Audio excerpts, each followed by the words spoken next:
तू जानता है, यू नो इट। तू चाहे तो मैं करूं जो चाहता है। आज के इस पूरे समय को तेरे हाथ में देता हूं, आपके प्यारे बेटे नाम में होके मांगता हूं, आमीन।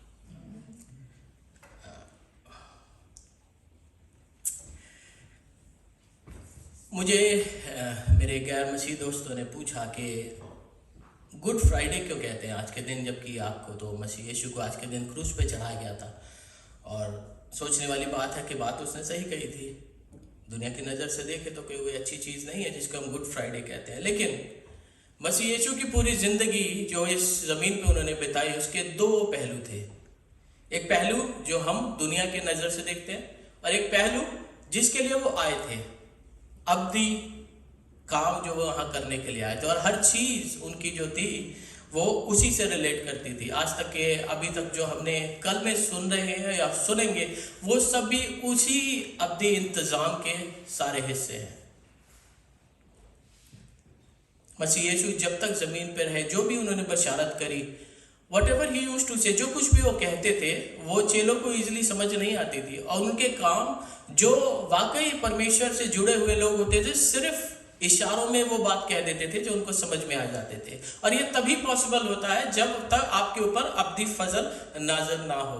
और ये सारे काम, ये सारे कलाम जो खुदावन कह रहे थे या कर रहे थे, वो सभी उस अब्दी इंतज़ाम के हिस्से हैं।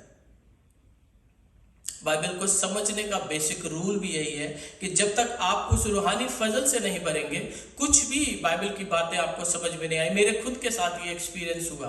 और अगर आपको वो समझना है तो हमें उस रूहानी आत्मा, उस रूहानियत की जरूरत पड़ेगी जिसके वसीले हम समझ पाए कि ये कह क्या रहा है। और खुदावन के ये सारे कलाम उसी बातों को दर्शाते हैं। यूहन्ना के किताब की 19 बाब की 25 से 27 आयत में, जो आज का मेरा कलाम का ममून है, जो मैं आज बशारत करूंगा जिसके ऊपर, वो ये बात है जिसको हम सब पढ़ते हैं और हम सब जानते हैं। ये तीसरा कलाम उन्होंने अपनी माँ के लिए और अपने सबसे फेवरेट शागिर्द, कल पाजी साहब जब बता रहे थे तो कंधे पे सर रखा एक शागिर्द उनके पास बैठा था, और वो यूहन्ना सबसे छोटा, जिसके लिए ये बात कही गई है, वही है जिनके लिए ये कलाम का ये हिस्सा खुदावन ने बोला। याद रखें कि मसीह यीशु अपने जिंदगी के इस जिंदगी को जी रहे हैं जिसमें वो उस इंतजाम को करने के लिए आए हैं जो उसके बाप ने उसके लिए हमारे निजात के लिए, अपने उन बच्चों के निजात के लिए जिन्हें वो प्यार करता है, उसके लिए अपने बेटों को भेजा है। उस इंतजाम को वो करने के लिए यहाँ पे भेजा हुआ है उन्होंने। अगर सारे कलाम को आप ध्यान से सुनेंगे तो एक एक कलाम उस इंतजाम को आपके ऊपर जाहिर करेगा। पूरे समय में बाप और बेटे की बातचीत चल रही है, और बाप को पता है क्या हो रहा है और बेटे को पता है क्या हो रहा है।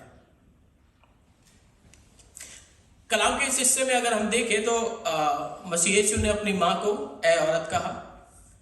अगर हम दुनिया के तरीके से देखें तो ए औरत कहना is not a good thing, specially to your mother. अपनी माँ को अगर आप कहें तो ये अच्छी बात नहीं है। लेकिन हम जानते हैं कि मसीह यीशु जो काम करते हैं और जो बात कहते हैं, वो सब इलाही बाप के इंतजाम है। उस काम को कर रहे हैं जो उसके बाप ने उनके जिंदगी में दिया। आखिर कहा इस ए औरत का मतलब क्या है? बदजुबानी नहीं है, बल्कि ये बताना है कि उनकी माँ जो मरियम है, अब वो सिर्फ एक आम औरत नहीं रही है। वो उस इंतज़ाम को जो उस खुदावन ने, उसके बाप ने इस जिंदगी के लिए किया, उस इंतज़ाम को पूरा कर रही है। अब वो सिर्फ मरियम नहीं रही है, वो एक नई औरत है, वो एक नई माँ है, और सबसे ज़रूरी है वो एक नई हवा है। मत्ती की किताब के 10 बाब के 22 आयत में मसीह यीशु ने कहा, मेरे नाम के कारण लोग तुमसे घृणा करेंगे, किंतु जो अंत तक टिका रहेगा उसी का उद्धार होगा। याद रखिएगा इस बात को, जो अंत तक टिका रहेगा उसी का उद्धार होगा। अब से पहले जो कलाम हमने सुना है, सबसे पहला कलाम खुदावन ने उन लोगों के लिए उनके लिए कहा है जो उनके दुश्मन है, जो उन्हें मारना चाहते हैं। उनके लिए कहा है खुदावन उन्हें माफ कर। दूसरा कलाम उनके लिए कहा है जो पापी हैं, जो ईमानदार हैं, जो पापी हैं और जो विश्वास लाते हैं, उनके लिए कहा है। और ये जो तीसरा कलाम है, ये खुदावन ने अपनी माँ के लिए और खास रीति से उन ईमानदारों के लिए कहा है जो उस पर विश्वास लाते हैं। इसीलिए इस कलाम को कलाम ऑफ रिलेशनशिप भी कहते हैं। और ये हम लोगों के लिए है, उसकी जो कलीसिया है उनके लिए ये इस कलाम को कहा हुआ है। आदमजात को पैदा करने वाली औरत हवा, जो आदमजात को पापों में, जिसने आदमजात को पापों में डाल दिया था, लेकिन यहां सूली के नीचे खड़ी इस मरियम ने आखिर तक अपने परमेश्वर के साथ जो ईमानदार रही, वफादार रही, और उस फेवरेट चेले ने, यूहन्ना ने, जो आखिर तक इस सलीब के पास खड़ा है। जितने भी डिसाइपल्स थे, हम जो रेफरेंस पढ़ते हैं उसमें सिर्फ यूहन्ना आखिर तक मसीह यीशु के साथ रहा और उसकी माँ जो उसके साथ रही। और जैसा कि मैंने शुरू में पढ़ा था, मत्ती की किताब के 10 बाब की 22 आयत में, किंतु जो अंत तक टिका रहेगा उसी का उद्धार होगा। और ये कलमा उस इंतजाम को दर्शाता है। ये कलमा आखिर तक हमारे, अगर हम देखें उस सलीब के पास, माँ और उसका फेवरेट बेटा और फेवरेट चेला यूहन्ना खड़ा था। परमेश्वर ने एक दूसरे को, यूहन्ना को माँ को दिया और माँ को यूहन्ना को दिया। ये एक रिलेशनशिप था जो खुदावन ने दिया। वो माँ रिप्रेजेंट करती है कि अगर आप आखिर तक रहते हो तो आपको फजल खुदावन बख्शता है, जिसके वसीले आप उस बशारत को करते हो या उस ताज को पाते हो जो हमें दिया जाता है। और सेम थिंग हैपन विद यूहन्ना, उसको भी यही दिया गया कि उसको माँ दी गई।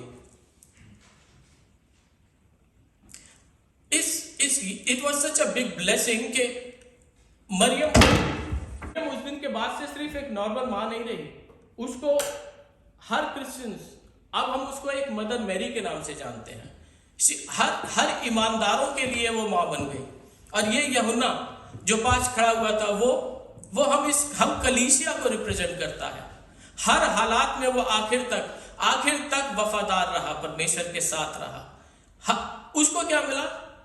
आज तक जो अजर उसे मिला उससे हम सीखते हैं। यूहन्ना का कलाम, उसकी 3 पत्रियां, और सबसे इंपॉर्टेंट रिवेलेशन, प्रकाशित वाक्य जो हम आज तक पढ़ते हैं। खुदावन ने उसे वो अजर दिया कि वो सारी अब्दी बातें खुदावन ने उसके ऊपर जाहिर करी। This was the blessing, this is what, ये इंतजाम थे परमेश्वर के। इट्स नॉट दैट वो उस समय हो गया, आज नहीं होता। आज भी हमारे लिए, हमारी माओ को, और हम एक कलीसिया के स्वरूप में, this is something we need to do. जब परमेश्वर के साथ हम ईमानदार रहते हैं, तब हमें वो अजर देता है जिसके वसीले दुनिया जानती है कि हम उसकी माएँ हैं और हम उसके बच्चे हैं। खुदावन के इस इंतजाम को जब वो कर रहा था, एक पेड़ के नीचे जहां कमजोरी और नाफरमानी से हवा ने आदम की मां का औहदा खोया था, हमें पाप में डाला था, आज एक दूसरी लकड़ी के सलीब के नीचे अपनी हुक्मरानी और कुर्बानी से वापस मरियम ने ईमानदारों की मां का ताज पहना है। This is something what she has been blessed with. सोचिए क्या इंतजाम था उस खुदावन का कि उसने उस खुदा को अपना बाप कह सकते हैं, मरियम को अपनी माँ, और मसीह यीशु को अपनी जिंदगी का उद्धार करने वाला भाई कह सकते हैं। दिस वॉज समथिंग व्हाट, जो इंतजाम परमेश्वर खुदावन का था, जिसे मसीह यीशु ने इस धरती पर पूरा किया। खुदावन आप सभी को इस कलाम के वसीले आशीष दें। Thank you.